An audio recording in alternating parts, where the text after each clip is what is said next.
Good morning, ladies and gentlemen. Thank you for joining us for our European Union pre-G20 press conference.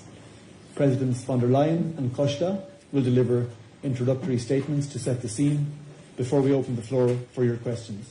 As always, please state your name and the media you represent before posing your questions. And with that, we can hand over to the presidents. President von der Leyen, the floor is yours. I think we start with. Typically, we start with. Good morning. I'm very glad to be here in the Johannesburg with the President Ursula von der Leyen to represent the European Union. Africa is a strategic partner in our multipolar world, and for the very first time we are having a G7 summit on Africa soil. We are living in challenging times. Wars in Africa and Europe, humanitarian tragedies in the Middle East, trade tensions, supply chains being disrupted, and economic coercion on the rise. And against the backdrop of global challenges like climate change, inequality, and poverty, the European Union comes with a simple message to our partners. The European Union is here.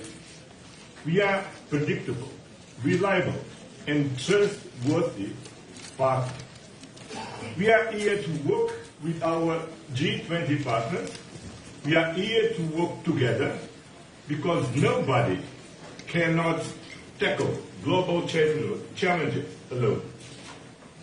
South Africa made this year a success. It has used this opportunity to advance very important priorities: solidarity, equality, and sustainable development, priorities that we share in the European Union. We are taking positive steps to make the international financing architecture more inclusive, efficient, and representative, to ease the debt burden that prevents developing countries from investing in their own future, to improve debt sustainability and of vulnerable countries. Climate change is blind to health, but hurts developing countries more. The European Union is here to lead the way in cutting emissions, and so is our willingness to help vulnerable countries react and adapt to these challenges.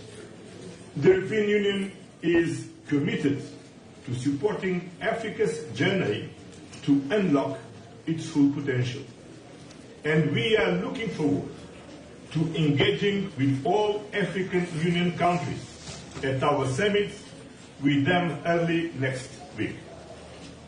Finally, on critical minerals, diversifying supply chains and reducing dependencies is a priority for the European Union. Concentrated production increases geopolitical and economic risks. We must build strategic autonomy.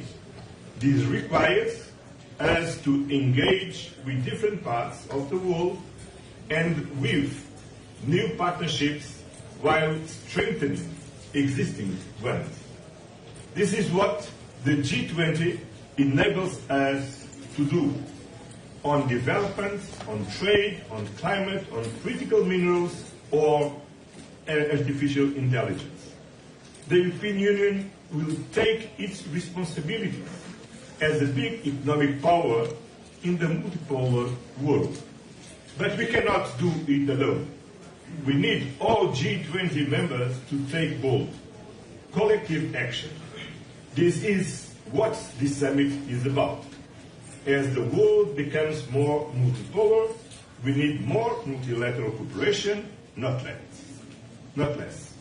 To paraphrase Bishop Desmond Tutu, I would say, our commitment to multilateralism is bound up in yours. Multilateralism is not old-fashioned. multilateralism is not outdated. Multilateralism is our best, maybe our only defense against disruption, violence and chaos. And South Africa puts multilateralism to work.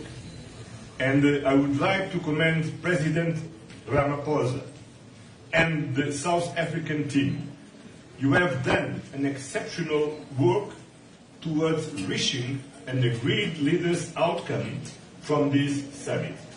We are looking forward to the discussions ahead. Thank you very much. Yeah. Let me first also say, together with President Costa, that the European Union is very pleased to be here in Johannesburg. The G20 summit is the first on African soil. It is the first since the African Union joined as a permanent member. And this is highlighting Africa's central and vital role on the global stage and the leadership of President Ramaphosa and South Africa. The G20 is a premier global forum to find common solutions for common challenges, such as how to maintain reliable, rules-based trade in a volatile global economy, or how to ensure climate change, fight food and energy resilience, and how to meet the opportunities and risks posed by rapid technological change. These are the topics of the 3 roundtables that will form the core of our discussions in the next 2 days. And allow me to go into further detail on each of those 3. The first is on trade. Europe is doubling down on our core belief that rules-based trade delivers. We will continue to champion partnership, openness, and fair competition. And that is the message we'll bring to the G20 and to the EU-African Union summit, which follows these G20. Our network of free trade agreements is already the biggest in the world. 44 agreements with 76 partners. And we have more on the way. The agreements we have reached with Mercosur, Mexico, and Indonesia further strengthen our network. And we're working non-stop to finalize an agreement with India, but also with Australia, Thailand, the Philippines, Malaysia, and the United Arab Emirates. And just yesterday, we, the European Union and South Africa, concluded a clean trade and investment partnership. We are a partner that plays by the rules. That's important for us. We listen to our partners. And above all, we deliver mutual gains in trade and investment, which in return delivers good jobs. We believe in the mutual gain in trade and investment. We will continue advocating for a strong, reformed and relevant World Trade Organization, including here at the G20. The second roundtable, there the motto is a resilient world. And here the focus is on fighting climate change and the clean energy transition. As European Union, we want to bring a message of hope and of opportunity to this G20 summit. It is a message about clean energy technologies and clean energy transitions, because not only do they meet our urgent need to tackle climate change, but they do much, much more. And the business case by now is doing much better. Clean energy transitions are cost competitive. They create jobs, good jobs, homegrown. They open new ways to bring modern energy to the many millions that remain without access to energy. And they are a natural fit, of course, for many developing economies, as it is about the resources that these developing economies have in abundance. So we're speaking about not only solar, but also wind, geothermal, hydropower, and the new low-emission fuels. But for the clean transitions to really succeed, it must happen everywhere. That's important. And this is where reliable cooperation between trusted partners is yet again the best way forward. I welcome South Africa's making this a focal point of their G20 presidency. Just think about two figures. Last year, the investment in clean energy was globally 2 trillion, but only 2% of these investment went to Africa. But Africa is the continent with 60% of the world's best solar potential. So this cannot be. We must change this imbalance, and that is at the core of the European Union's Global Gateway Initiative. Of the whole 300 billion euros, 25% go into energy investment, and this to the Global South. The European Union wants to be Africa's partner of choice. That is for us important. And the opportunities now, and therefore I welcome that there is a side event here at G20. This afternoon, together with President Ramaphosa, we will host the final pledging event of our campaign called Scaling Up Renewables for Africa. It will be a key moment because we will convene governments and investors and philanthropists to come together and to power Africa's future. I hope to see you there too. My last point is on the third roundtable, a fair and just future. And here we will discuss the new issues like digital governance and how to enter the global economic mainstream with digitalization. And that's why I'm looking forward to our discussions on artificial intelligence. Artificial intelligence, we all know, is a revolution, but we must make it a revolution with citizens at its core.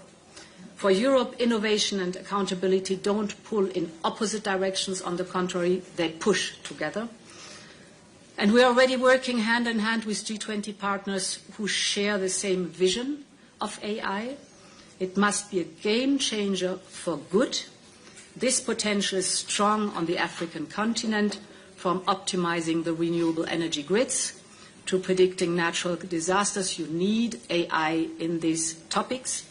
And there, the European Union is working with our partners to lay the groundwork here in Africa for artificial intelligence factories. In other words, this is bringing computational power to the many, many startups that are here on the continent so that they can train their models, develop their models, and improve their models. So, to conclude, I'm looking forward to the next 2 days. Thank you. Many thanks to our two presidents. We now open the floor for your questions, starting here at the front with Julia. Good morning. Julia Payne from Reuters. I was wondering if you had any thoughts about the U.S. 28-point plan for peace in Ukraine. Is it acceptable to you? And is Zelensky or the U.S. or Russia bringing you into the discussions? Well, thank you for your question. The European Union has not been communicated any plans in official matter. That it makes no sense for me, for us, to comment at this point. I just can to say and repeat that the European Union remains fully committed to ensure an unwavering support to Ukraine based on the principles of the United Nations Charter. So indeed, from day one on, we have stood by Ukraine, side by side with Ukraine, and together we are defending the principles of the UN Charter.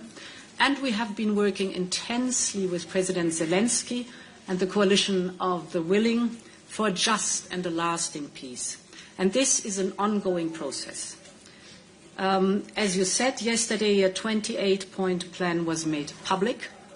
We will discuss the situation both with European leaders and with leaders here in the sidelines of the G20. I will also reach out to President Zelensky to discuss the matter. Important is a key principle we have always upheld, and that is nothing about Ukraine without Ukraine. Next question. Christine. Thanks very much. Christine Wunder from DW, Deutsche Welle News.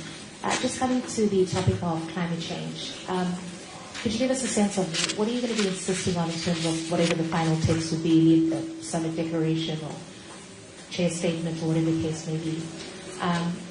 Because it's looking like the European Union itself is losing momentum in terms of the targets you've been setting. what are you going to be insisting on? And also the aspect of where the money is flowing. So there's a big emphasis on your part on the energy transition, but your partners, particularly here in Africa, really want adaptation financing as well.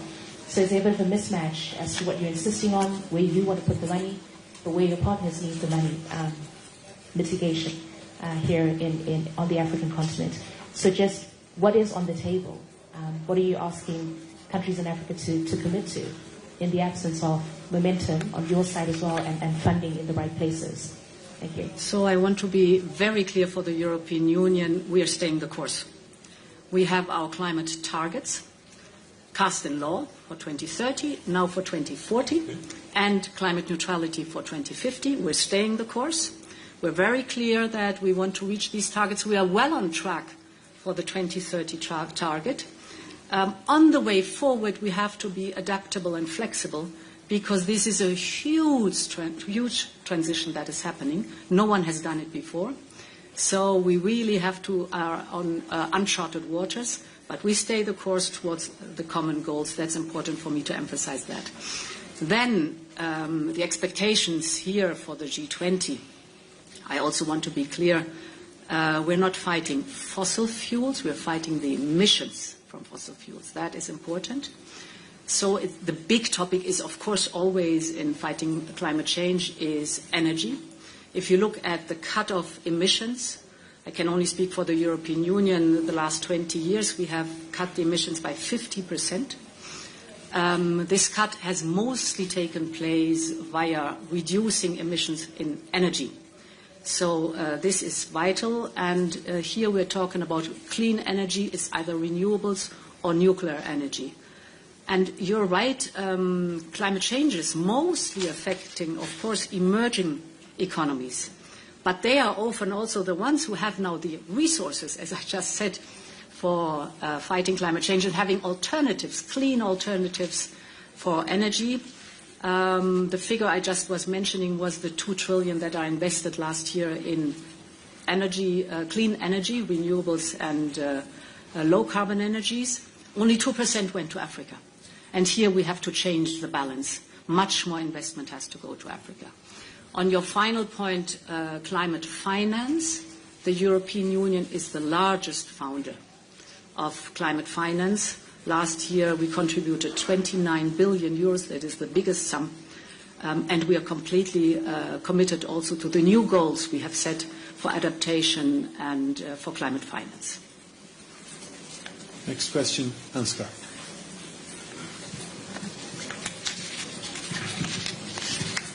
Ansgar, the German press agency DPA. Madam President, Mr. President, on the absence of the United States here at the summit, how do you assess the accusations of the President of the United States, Donald Trump, against the host country regarding the human rights situation? And from your point of view, does the situation justify a boycott of the summit? And also, just very briefly, will you attend next year's G20 summit in Florida if it means sitting together with the Russian President Vladimir Putin? Thank you. Well, the answer is clear. We are here.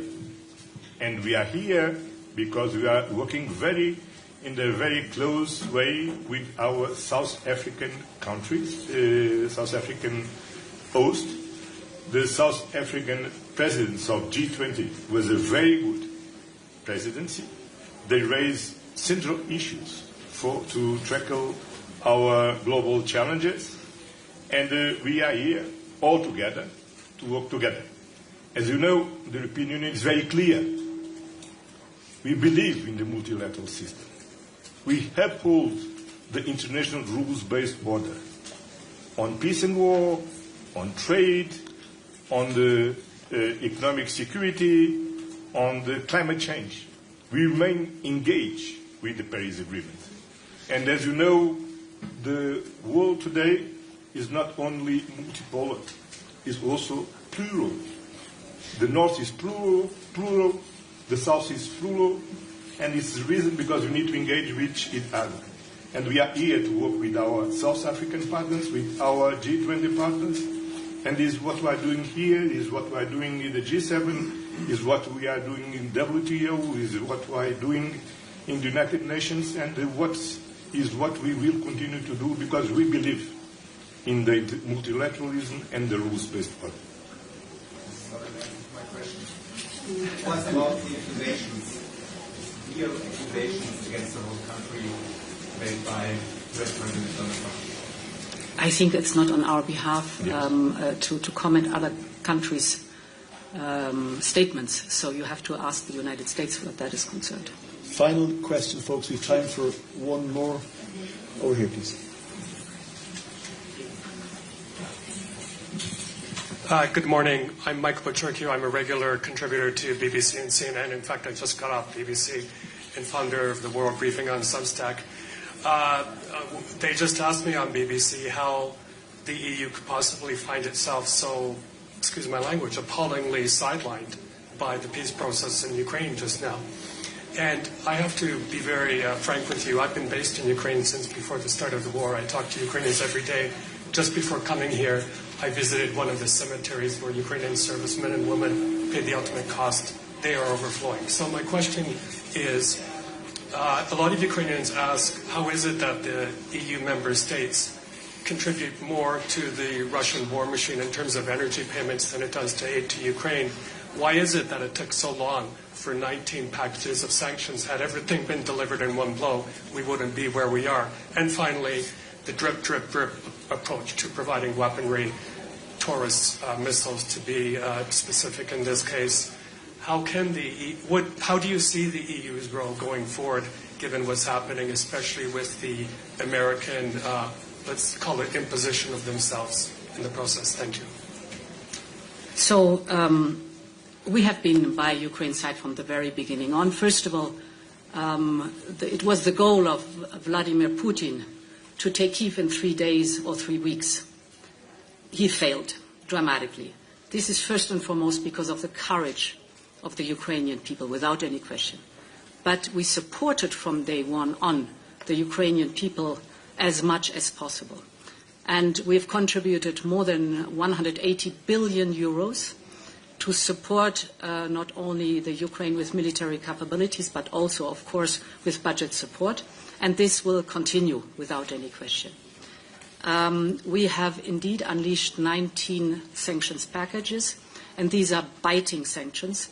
You see it when you look at the increasing difficulties the Russian economy has, soaring inflation, soaring interest rates, an overheated war economy. Slowly but surely the figures are showing that the sanctions are biting. And why not in one go? Because the sanctions often also reply to the circumventions of loopholes.